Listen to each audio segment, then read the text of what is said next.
In today's video, I'm going to teach you how to connect Flutterflow with Firebase using this simple, easy to follow guide.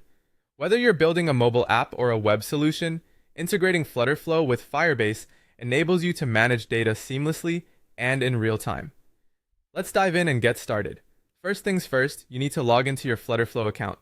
Open your browser and navigate to flutterflow.io. Once there, sign in using your credentials and you'll be ready to create amazing projects in no time. Once you're logged in, it's time to create a new project.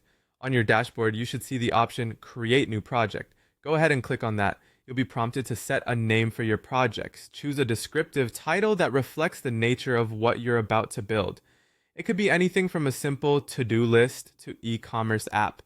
After your project is set up, you need to move on to the next step, which involves heading to the Connect section.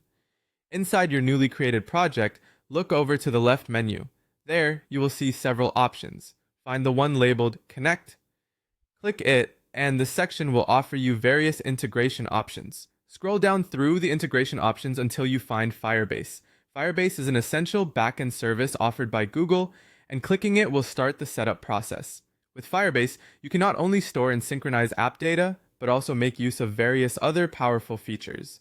Now let's create a collection within Firebase. This is mandatory, as collections will hold the data you wish to manage within your app. Once you click on Firebase, you will see an option to create collection. Click on that. You'll then need to enter a name for your collection. Consider using descriptive names like users or products, which effectively mirror the organized data you're planning to handle. After naming your collection, hit Create. Next, navigate to the Settings tab.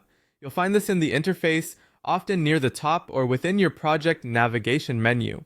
It's crucial to review your Firebase setup here to ensure everything is as expected before we make any live changes. Finally, the last action is to click Deploy.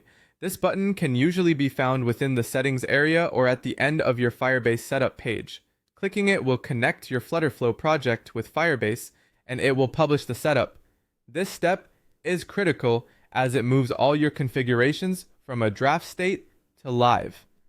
And there you have it. Your Flutterflow project is now successfully connected with Firebase. This means you can now start saving data, managing it, and enjoying real-time updates. Thank you for watching, and feel free to drop any questions or thoughts in the comments below. Happy building!